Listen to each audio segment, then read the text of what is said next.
Hey guys, welcome to resource point and good morning to all of you. आज अभी हम लोग discuss करने वाले इनसाइट आईएएस की क्विज जो कि हमारी जनवरी मंथ की चल रही है। तो ये करंट अफेयर्स की क्विज है और इसमें हम लोग काफ़ी टॉपिक कंप्लीट कर चुके हैं। अगर आप लोग को प्रीवियस क्वेश्चंस भी देखनी है तो आप लोग मेरे चैनल को सब्सक्राइब कीजिए और प्लेलिस्ट में भी देख सकते हो। यहाँ पे हम लोग economy, ecology, government schemes and science and tech complete कर चुके हैं। आज हम लोग स्टार्ट करेंगे 10 क्वेश्चंस देखेंगे इंटरनेशनल रिलेशन एंड ऑर्गेनाइजेशन के। तो आपको ये काम करनी है कि आपको लास्ट में बतानी है कि 10 आउट ऑफ आपकी कितनी मार्क्स आई, और साथ ही साथ आपको पहले मेरे बताने से पहले आप लोग को खुद अटेम्प्ट करनी है ये क्वेश्चंस। तो चलिए स्टार्ट करते हैं और 10 क्वेश्चंस की यहाँ पे आप लोग प्रैक्टिस कर लीजिए। तो स्टार्ट करते हैं इंटरनेशनल रिलेशन एंड ऑर्गेनाइजेशन के फर्स्ट क्वेश्चन के साथ। यहाँ पे आपको करेक्ट स्टेटमेंट बतानी है। फर्स्ट है कि रिसेंटली एक्सटर्नल अफेयर मिनिस्टर ने अभी होस्ट करी है इंडियन ओशन डायलॉग और दिल्ली डायलॉग 11। देखिए ये जनवरी मंथ की हम लोग यहाँ पे डिस्कस करें 2020, तो ये उस समय की करंट अफेयर्स है। सेकेंड है कि for the first time Indian ocean dialogue और दिल्ली डायलॉग 11 जो है वो एक साथ कंसिक्वेंटली हुआ था, और वो भी सिमिलर इंडो पैसिफिक थीम पे। तो इसमें आपको बताने की करेक्ट कौन सी है, first only, second only, both, या फिर नीदर।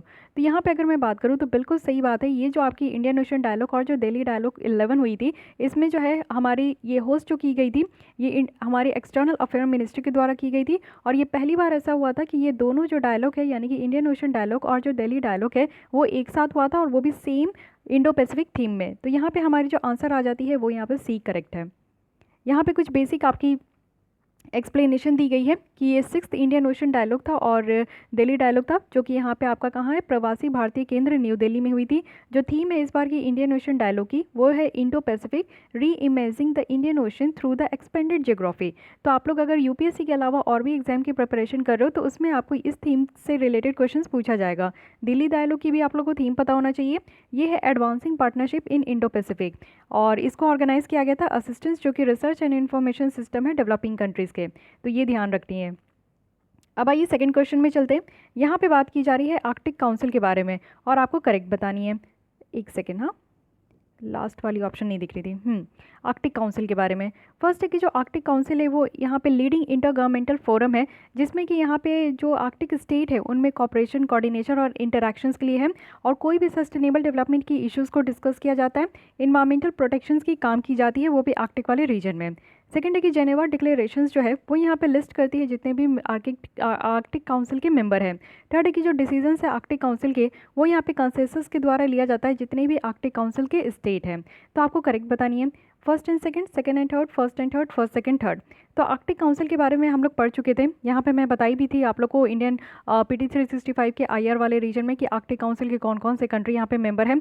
तो फर्स्ट स्टेटमेंट बिल्कुल करेक्ट है, क्योंकि ये जो है इसकी डेफिनेशन ही बता रही है कि आर्कटिक काउंसिल में आर्कटिक स्टेट है पूरी, और इसमें इंटर गवर्नमेंटल फोरम है ये, जिसमें कि आर्कटिक स्टेट में होने वाले कोई भी तरीके की प्रॉब्लम जो कि सस्टेनेबल डेवलपमेंट हो सके, इन्वायरमेंटल को प्रोटेक्ट करना, ये सारी चीज़ों पर कॉपरेट किया जाता है, कोऑर्डिनेट किया जाता है। लेकिन सेकेंड स्टेटमेंट देखिए, क्या आपको ऐसा लग रहा है कि जिनेवा डिक्लेरेशन है, क्या आर्कटिक काउंसिल में आर्कटिक वाले रीजन में क्या आपको जेनेवा वाली सिटी देखने को मिल रही है? तो जेनेवा सिटी तो यहाँ पे नहीं आती है। तो इस कॉमन सेंस से भी आप लोग एलिमिनेट कर सकते हो, चाहे आप ये जानते हो या नहीं जानते हो, क्योंकि आर्कटिक रीजन में आर्कटिक काउंसिल में ऑब्वियस है कि आर्कटिक स्टेट ही होंगे। आर्कटिक रीजन में जो भी यहाँ पे आपकी कंट्री आ रही है वही बस इसके मेंबर कंट्री होंगे। तो सेकेंड स्टेटमेंट आपकी रॉन्ग हो गई। तो आप लोग जैसे ही सेकेंड स्टेटमेंट को एलिमिनेट करते हो आप लोग आंसर तक पहुँच जाते हो, जो कि थर्ड स्टेटमेंट भी यहाँ पे करेक्ट है।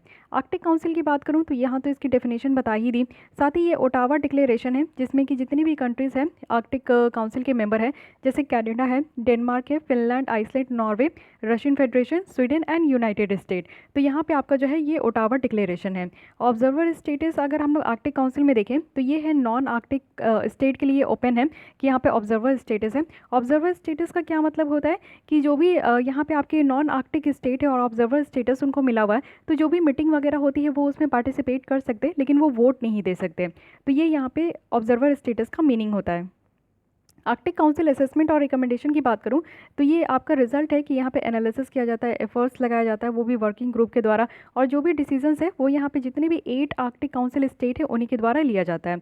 जो चेयरमैनशिप है आर्कटिक काउंसिल की वो यहाँ पे हर एक 2 साल में रोटेट होती है, वो भी आर्कटिक स्टेट के ही यहाँ पे मेंबर से कोई किसी को चेयरमैन बनाया जाता है, और हर एक 2 साल में। तो ये अब न्यूज़ में है तो इसके बारे में आप लोग को पता होना चाहिए। आइए थर्ड क्वेश्चन की तरफ बढ़ते हैं, जो कि अगेन वेरी इंपॉर्टेंट है, और ये है चाबार पोर्ट के बारे में आपको करेक्ट बतानी है। फर्स्ट है कि चाबार पोर्ट जो है वो लोकेटेड है साउथ ईस्टर्न ईरान में, वो भी गल्फ ऑफ बब एल मंदेब में। सेकंड है कि चाबार पोर्ट जो है वो कमेंस की गई थी अपनी ऑपरेशन, वो भी 2018 में स्टार्ट हो गई थी। थर्ड है कि ये सर्व्स करती ईरान की ओनली ओशियनिक पोर्ट है। तो आपको बताना है कि करेक्ट कौन सी है, first and second, first and third, second and third और थर्ड ओनली। तो यहाँ पे फर्स्ट स्टेटमेंट की बात करूँ तो ये आपका कहा जा रहा है, ठीक है, ये साउथ ईस्टर्न ईरान में है, बिल्कुल करेक्ट है, लेकिन क्या ये गल्फ ऑफ बब एल मंदेब में है? नहीं, ये आपका बब एल मंदेब तो आपकी यमन वाले रीजन के नीचे आ गई। ये आपका कहाँ पे है, तो ईरान है। ईरान के नीचे आप लोग देखोगे कि यहाँ पे सऊदी अरबिया है और यहाँ पे आपकी ओमान है और नीचे आपकी यमन है। यहाँ पे यमन है, यहाँ पे आपका ओमान है और ये पूरी सऊदी अरेबिया है। ये वाली रीजन है जहाँ पे आपका जो है स्टेट ऑफ हॉर्मुज़ है, और साथ ही साथ यहाँ पे आपको गल्फ ऑफ ओमान देखने को मिलेगा, जहाँ पे ये ईरान वाले पोर्शन में यहाँ पे आपको जो है चाबार देखने को मिलेगी। ओके, तो ये फर्स्ट स्टेटमेंट हो गई इनकरेक्ट। अब यहाँ पे एलिमिनेट कर दीजिए।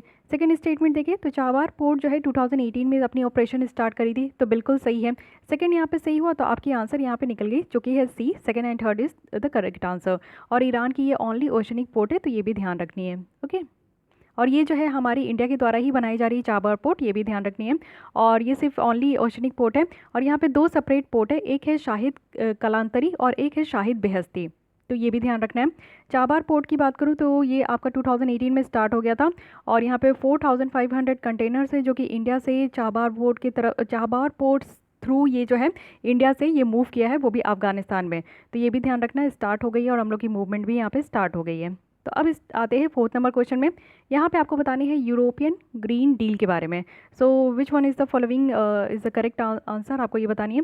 फर्स्ट है कि यूरोपियन ग्रीन डील जो है एक कॉम्प्रिहेंसिव स्ट्रैटेजी डॉक्यूमेंट है, जो कि यहाँ पे यूरोपियन यूनियन को ट्रेजेक्टरी में रखती है, जिसमें क्या है कि no net emissions of green house gases in 2050। तो ये आपका एक टारगेट रखा गया है यूरोपियन कंट्रीज़ के द्वारा, कि यहाँ पे 2050 तक जो है एकदम ज़ीरो ग्रीन हाउस गैस की इमिशन होगी। सेकंड है कि यूरोपियन यूनियन, जिसमें कि 28 मेंबर कंट्रीज़ हैं, वो एक साथ आते हैं और एक साथ जो है वो वर्ल्ड की सबसे ज़्यादा इमिट करने वाली ग्रीन हाउस गैसेस में से एक है। थर्ड है कि ईयू जो है वो फर्स्ट मेजर इमिटर है जिन्होंने अग्री करी है कि 2050 क्लाइमेट न्यूट्रलिटी टारगेट को। तो यहाँ पे आपको बताने की करेक्ट कौन सी है, first and second, second and third, first only, first and third. So आइए एक एक करके हम लोग आंसर देख लेते हैं। फर्स्ट स्टेटमेंट की तरफ चले तो ये बिल्कुल सही है। ये जो ग्रीन डील है, ग्रीन डील का कहने का मतलब है कि हम लोग की जो ग्रीन हाउस गैस की इमिशंस बहुत ज़्यादा हो रही है, तो इसको कम करना है, और इवन यहाँ पे टारगेट रखा गया कि 2050 तक पूरी तरीके से इसको ज़ीरो कर देना है। लेकिन यहाँ पे देखिए बात की जा रही है सेकंड स्टेटमेंट में कि ईयू यानी कि यूरोपियन यूनियन में आपको 28 मेंबर देखने को मिलेंगे, ये एक साथ लार्जेस्ट इमीटर है ग्रीन हाउस गैस की वर्ल्ड की। तो ये इसमें थोड़ा डाउट हो रहा है, और ये ऐसा नहीं है, क्योंकि आप लोग को पता चलेगा कि कौन है लार्जेस्ट इमीटर। ठीक है, आप लोग अंदाज़ा भी लगा चुके होंगे अब तक। यूरोपियन यूनियन जो है ये फर्स्ट मेजर इमीटर है जिन्होंने इस तरीके का न्यूट्रलिटी टारगेट, इसको कहेंगे कि क्लाइमेट को एकदम न्यूट्रल बनाने वाले जो टारगेट है 2050 तक, इसको यहाँ पे अग्री करी है। तो बिल्कुल सही है। तो हमारे यहाँ पे करेक्ट आंसर जो है डी हो गई। सेकंड यहाँ पे इनकरेक्ट है और यहाँ पे हमारी करेक्ट आंसर डी हो गई। आइए देख लेते हैं डिटेल में। यूरोपियन कमीशन जो है वो यहाँ पे पब्लिश करी है यूरोपियन ग्रीन डील। ये भी पूछा जा सकता है कि किसके द्वारा पब्लिश किया गया है, तो यूरोपियन कमीशन के द्वारा। इसका एम बस यही है कि यहाँ पे आपका no net emission of green house gas होना चाहिए 2050 तक, और यहाँ पे क्लाइमेट न्यूट्रलिटी है। यूरोपियन यूनियन ने यहाँ पे प्रॉमिस करी है कि वो एक कानून लाएंगे जो कि सारे मेंबर कंट्रीज़ पे बाइंडिंग होगा। कहने का मतलब है हर एक कंट्री को यहाँ पे रूल्स रेगुलेशंस फॉलो करने होंगे, और यहाँ पे 2050 तक क्लाइमेट न्यूट्रलिटी होगी, न्यूट्रल होगी। क्या है ये, तो क्लाइमेट न्यूट्रलिटी मतलब कि ये एक्सप्रेस किया जाता है कि state of net zero emission, यानी कि एक ज़रा भी इमिशंस यहाँ पे नहीं होगी, और एब्जॉर्प्शन जो है ना वो भी यहाँ पे बढ़ जाएगा, और मोर से मोर कार्बन सिंक होगी, जैसे कि फॉरेस्ट ज़्यादा से ज़्यादा होंगे, क्योंकि पेड़ क्या करते हैं ना कि कार्बन जो हमारे एटमॉस्फेयर में होते हैं उसको वो एब्जॉर्ब करते हैं। तो जितना ज़्यादा से ज़्यादा फॉरेस्ट होगा उतना ज़्यादा से ज़्यादा कार्बन सिंक होगी, एटमॉस्फेयर में जो कार्बन की कंसनट्रेशन है वो कम होगी, इससे हमारी ग्रीन हाउस गैसेस की कंसनट्रेशन कम हो जाएगी। ईयू में आपको 28 मेंबर्स देखने को मिलेंगे, जो कि एक साथ थर्ड लार्जेस्ट एमीटर है वर्ल्ड में। सबसे पहले चाइना है, फिर यूएस है, और उसके बाद आपकी यूरोपियन यूनियन है। तो वेरी इंपॉर्टेंट ये आपकी स्टेटमेंट है, तो इसको ध्यान रखिएगा। अब आते हैं फिफ्थ क्वेश्चन नंबर में। यहाँ पे आपको बतानी है वर्ल्ड हेरिटेज कन्वेंशन के बारे में, और साथ ही साथ बताने की कौन सी इनकरेक्ट है, कौन सी गलत स्टेटमेंट है। फर्स्ट है कि इसका एम है कि आइडेंटिफाई करना है और वर्ल्ड की जो नेचुरल और कल्चर हेरिटेज है उसको प्रोटेक्ट करना है, और जिसको हम लोग कंसीडर करते हैं one of the outstanding universal value. Second है कि इस कन्वेंशन को साइन करने से हर एक कंट्री को प्लेज लेना पड़ता है कि वो ना तो सिर्फ अपने यहाँ की वर्ल्ड हेरिटेज साइट्स को ही वो कंजर्व करेगी, बल्कि यहाँ पे वो नेशनल हेरिटेज को भी प्रोटेक्ट करेगी। तो आपको गलत फाइंड आउट करनी है कि गलत कौन सी है, first only, second only, both, या फिर नीदर। तो यहाँ पे गलत की बात करूँ तो दोनों स्टेटमेंट बिल्कुल सही है, इसलिए यहाँ पे गलत कोई नहीं है, तो D is the correct answer. Okay. तो मोस्ट सिग्निफिकेंट फीचर्स है 1972 की वर्ल्ड हेरिटेज कन्वेंशन है, जिसको यहाँ पे लिंक किया गया है सिंगल डॉक्यूमेंट के साथ, जिसमें कि यहाँ पे नेचर को कंजर्व करना और प्रिजर्व करना है कल्चर प्रॉपर्टीज़ को। तो यहाँ पे जो कन्वेंशंस है वो डिफरेंट काइंड ऑफ नेचर और जो कल्चर है साइट्स है उसको यहाँ पे डिफाइन करती है, जिसको यहाँ पे वर्ल्ड हेरिटेज लिस्ट में रखा गया है। ठीक है, अब आते हैं 6th क्वेश्चन नंबर। यहाँ पे आपको बतानी है इंटरनेशनल ह्यूमन सॉलिडेरिटी डे, तो इसके बारे में आपको करेक्ट बतानी है। फर्स्ट कि यूनाइटेड नेशन जनरल असेंबली जो है वो आइडेंटिफाई करी है solidarity as a one of the fundamental और यूनिवर्सल वैल्यूज़ है, जिसको यहाँ पे आपका अंडरलाइन करना चाहिए, वो भी लोगों के बीच में और ऑल अराउंड द वर्ल्ड, वो भी 21st सेंचुरी में। सेकेंड है कि इंटरनेशनल ह्यूमन सॉलिडेरिटी डे जो है ये आपका बेस्ट सस्टेनेबल डेवलपमेंट एजेंडा से। थर्ड है कि इंटरनेशनल ह्यूमन सॉलिडेरिटी डे का एम देखे तो ये है कि आपका जो यूनिटी इन डाइवर्सिटी है उसी को सेलिब्रेट करनी है। तो यहाँ पे आपको करेक्ट बतानी है first and second, first and third, second and third, first second third. तो यहाँ पे आपको बताना है कि कौन सी करेक्ट आंसर है।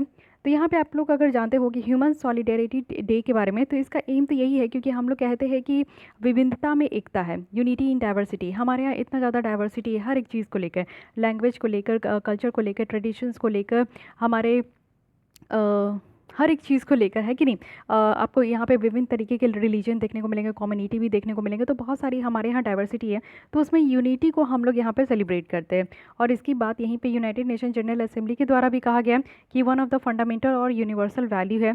साथ ही ये बेस्ट किस में, तो सस्टेनेबल डेवलपमेंट एजेंडा में बेस्ट है। So all of the 3 statements are correct, so our option D is correct है। ओके, और ये है 22 ऑफ दिसंबर 2005, जिसमें कि यूनाइटेड नेशन जनरल असेंबली ने आइडेंटिफाई करी है सॉलिडारिटी को एक फंडामेंटल और यूनिवर्सल जो वैल्यूज़ है उसके लिए। ठीक है, तो हम लोग 20 दिसंबर को यहाँ पे हर एक साल इसको सेलिब्रेट करते हैं, इंटरनेशनल ह्यूमन सॉलिडारिटी डे को। अब यहाँ पे जो आपका एम है वो यही है कि हम लोग सेलिब्रेट करते हैं यूनिटी इन डाइवर्सिटी, गवर्नमेंट को रिमाइंड करते हैं कि वो अपने कमिटमेंट को रिस्पेक्ट करे जो भी इंटरनेशनल एग्रीमेंट में है, पब्लिक अवेयरनेस को रेज करते हैं, इंकरेज करते हैं डिबेट कि यहाँ पे हम लोग सॉलिडेरिटी को यहाँ पे जो है प्रमोट कर सके, इनकरेज करते हैं कि न्यू इनिशिएटिव लेना चाहिए जिसके थ्रू हम लोग अपने कंट्री में जो पूरे ऑल ओवर द वर्ल्ड में जो पॉवर्टी है उसको हटा सके। अब आते हैं 7th नंबर क्वेश्चन में। यहाँ पे है न्यूक्लियर एनर्जी एजेंसी से रिलेटेड, करेक्ट आपको बतानी है। ये एक इंटर गवर्नमेंटल एजेंसी है जिसको ऑर्गेनाइज किया गया है न्यूक्लियर सप्लायर ग्रुप के अंडर में। सेकेंड है कि ये इसमें जो असिस्ट मेंबर कंट्रीज़ है वो मेंटेन करती है, साथ ही साथ further developing safe, environmentally friendly and economic use of nuclear energy, वो भी पीसफुल पर्पज़ के लिए। इट मीन्स कि न्यूक्लियर एनर्जी एजेंसी में जो भी यहाँ पे मेंबर कंट्रीज़ है वो यहाँ पे शांतिपूर्ण पर्पज़ के लिए इसको डेवलप करती है। तो आपको यहाँ पे करेक्ट बतानी है, first only, second only, both, या फिर नीदर। बताइए कौन सी यहाँ पे करेक्ट आंसर है। तो यहाँ पे बात किया जा रहा है कि इंटर गवर्नमेंटल एजेंसी है वो भी ऑर्गेनाइज किया गया है एनएसजी के अंदर। तो क्या ऐसा है? बिल्कुल नहीं, ये स्टेटमेंट बिल्कुल इनकरेक्ट है, लेकिन सेकंड पर्पस यहाँ पे बिल्कुल सही है न्यूक्लियर एनर्जी एजेंसी की। So the correct option is B. अब आइए देख लेते हैं न्यूक्लियर एनर्जी एजेंसी की बात करें तो ये इंटर गवर्नमेंटल एजेंसी है जो कि फैसिलिटेट करती है कि मेंबर कंट्रीज़ में कॉपरेट करना है और एडवांस न्यूक्लियर टेक्नोलॉजी इंफ्रास्ट्रक्चर को लेकर, जिसमें कि हम लोग न्यूक्लियर सेफ्टी को इंश्योर कर सके, टेक्नोलॉजी, साइंस, इन्वायरमेंट, लॉज को। साथ ही एनईए की बात करें तो ये फ्रेमवर्क किसके अंदर है, तो ओईसीडी के अंदर है, जो कि organization for economic cooperation and development है। इसके हेडक्वार्टर आपको फ्रांस के पेरिस में देखने को मिलेगा। ठीक है, अब आते हैं 8 क्वेश्चन नंबर में, जो कि बहुत इंपॉर्टेंट टॉपिक है, ये है universal postal union. So which one of the following statement is correct, आपको ये बतानी है। यूनिवर्सल पोस्टल यूनियन की बात करें तो ये एक स्पेशलाइज्ड एजेंसी है यूनाइटेड नेशन की। ओके, यूनिवर्सल पोस्टल यूनियन जो है frame rules for international mail exchange fixes rates for international postal services. Third is under UPU rules when a country decide, जब एक कंट्री डिसाइड करती है कि वो पोस्टल एक्सचेंज को कंट्री के साथ जो है सस्पेंड करेगी, तो वो यहाँ पे वॉलेंट्री सस्पेंड कर सकती है और दूसरे कंट्री को यहाँ पे नोटिफाई किए बिना भी सस्पेंड कर सकती है। तो आपको बताना है कि यहाँ पे करेक्ट कौन सी है, second and third, second only, first and third, first and second. तो आपको ऐसा लगता है कि जिस कंट्रीज़ के साथ अगर आप लोग कोई भी तरीके का रिलेशन रख रहे हो, चाहे वो आप मेल एक्सचेंज कर रहे हो या फिर कोई भी रेट फिक्स कर रहे हो, तो आप दूसरे कंट्री को बताए बिना आप लोग जो है कोई भी तरीके का कमिटमेंट ले लोगे, कोई भी तरीके का डिसीजंस ले लोगे, तो ऐसा बिल्कुल नहीं हो सकता। सो थर्ड स्टेटमेंट जो है यहाँ पे बिल्कुल से इनकरेक्ट है। ठीक है, अब बात करते हैं आगे कि यहाँ पे हमारी यूपीओ के बारे में। तो ये यूनाइटेड नेशन की स्पेशलाइज्ड एजेंसी है और इसका काम ही है यहाँ पे कि रूल्स बनाती है कि किस तरीके से इंटरनेशनल लेवल पे जो मेल एक्सचेंज होता है ना, वो यहाँ पे और किस तरीके से रेट्स को फिक्स करना है। तो first and second statements are correct, so the correct option is D. UPU है क्या, इसको इस्टेब्लिश किया गया था 1874 में, वो भी ट्रीटी ऑफ बर्न के द्वारा, और ये यूनाइटेड नेशन की स्पेशलाइज्ड एजेंसी है। ये स्विट्ज़रलैंड के बर्न में इनके हेडक्वार्टर है। और साथ ही साथ यहाँ पे 4 बॉडीज़ है, जिसमें कि कांग्रेस है, काउंसिल ऑफ एडमिनिस्ट्रेशन है, पोस्टल ऑपरेशन काउंसिल है, एंड इंटरनेशनल ब्यूरो है। यूपीओ की बात करूँ तो ये यहाँ पे इंटरनेशनल मेल एक्सचेंज के रूल्स को फ्रेम करती है। और यहाँ पे बिना, ऐसा नहीं है कि दूसरे कंट्रीज़ को बिना बताए जो है आप लोग कोई भी तरीके का डिसीजंस ले सकते हो, नहीं। यहाँ पे आपको नोटिफाई करना होगा अदर कंट्री को कि अगर उनके साथ आप मेल एक्सचेंज नहीं करना चाहते हो, रेट जो आपका फिक्स किया गया है उस तरीके की चीज़ें आप नहीं करना चाहते हो, तो यहाँ पे अदर जो कंट्रीज़ है उनको यहाँ पे नोटिफाई करना होगा। ओके, अब यहाँ पे 9th क्वेश्चन है, वन हेल्थ कंसेप्ट। तो ये समटाइम्स हम लोग न्यूज़ में देखे तो इसकी मतलब क्या है। सबसे पहले कि स्ट्रैटेजीज़ है जो कि हम लोग नॉन कम्युनिकेबल डिजीज़ के लिए प्रिवेंट करना है। सेकंड है कि हेल्थ इंश्योरेंस प्रोवाइड करनी है सारे इंडिविजुअल को। इंटरकनेक्टिविटी होनी चाहिए human health, animal health and environment के बीच में। फोर्थ वन इज़ कि हम लोग ह्यूमन हेल्थ को प्रायोरिटाइज देना चाहिए, वो भी एनिमल हेल्थ के ऊपर। तो यहाँ पे देखिए ये तो बिल्कुल गलत है। कभी भी आप लोग ऐसा सुने हो कि कहीं भी ऐसा लिखा गया है, कहीं भी ऐसा बोला गया है, कहीं भी ऐसा पढ़ा गया है कि हम लोग को एनिमल हेल्थ पे ध्यान ही नहीं देना और ह्यूमन हेल्थ पे ज़्यादा प्रेफरेंस देना है? तो इस तरीके का जो स्टेटमेंट होता है ना, जो कि एकदम पागल बनाने वाला होता है मतलब कि आपके ये सेंस ही नहीं है इस तरीके के स्टेटमेंट का। और यूपीएससी भी कभी कभी ऐसा स्टेटमेंट आपका जो है बनाती है, तो इससे भी ये पता चलता है। साथ ही यहाँ पे स्ट्रैटेजीज़ है कि नॉन कम्युनिकेबल डिजीज़ को अगर हम लोग यहाँ पे प्रिवेंट करें तो व्हाट अबाउट कम्युनिकेबल डिजीज़। तो कम्युनिकेबल डिजीज़ ज़्यादा वल्नरेबल होता है, ज़्यादा कंटेजियस होता है as comparison to non communicable disease. तो वन हेल्थ कंसेप्ट कैसे आया है कि नहीं, तो ये भी आप लोग हटा सकते हैं। साथ ही हेल्थ इंश्योरेंस सारे लोगों को प्रोवाइड करना है, तो ठीक है, लेकिन यहाँ पे आप लोग देखिए कि इंटरकनेक्टिविटी जो है ह्यूमन हेल्थ, एनिमल हेल्थ और इन्वायरमेंट के बीच में, इसको हम लोग वन हेल्थ कंसेप्ट कह रहे हैं। यानी कि हम लोग डिस्क्रिमिनेशन नहीं कर रहे हैं कि कौन है यहाँ पे कौन नहीं है। एनिमल हेल्थ को भी यहाँ पे लेकर चल रहे हैं, इन्वायरमेंट को भी लेकर चल रहे हैं, ह्यूमन हेल्थ को भी लेकर चल रहे हैं। तो ये इंटरकनेक्टिविटी बैठाना है जिसको हम लोग वन हेल्थ कंसेप्ट कह रहे हैं। ओके, अब आते हैं last question of the day, काला पानी बॉर्डर इशू। तो ये हम लोग के किस 2 कंट्री के बीच में है? India Bhutan, India Bangladesh, Bhutan Bangladesh and India Nepal. So this is between the India and Nepal and the D option is correct. ये सब बातें तो मत ही भूलिएगा, मैं आपको मैप दिखा के भी पढ़ाई हूँ पीटी 365 में। तो बहुत ही ज़्यादा जेन्युइन क्वेश्चन है और इस तरीके के क्वेश्चन, डायरेक्ट क्वेश्चन आपको यूपीएससी में देखने को मिलेगा। तो अगर इस तरीके के क्वेश्चन आप गलत करोगे तो फिर तो मुझे बहुत ही शर्मिंदा फील होगी। ओके, तो कोई नहीं, चलिए सीखते रहिए। और जिनको नहीं पता है तो उनके लिए सीखने की चीज़ है। मैं यहाँ पे आपको प्रैक्टिस कराने के लिए इस तरीके के सेट लेकर आती हूँ। तो 10 क्वेश्चन आज की कंप्लीट हो गई। तो आप लोग को बताना है कि आप लोगों को कितने मार्क्स आए। और चलिए आज के लिए बस इतने ही रखते हैं, फिर हम लोग नेक्स्ट टाइम जो है आगे कंटिन्यू करेंगे और रेस्ट ऑफ द क्वेश्चंस को हम लोग जल्दी से सॉल्व करेंगे। Okay, so thank you.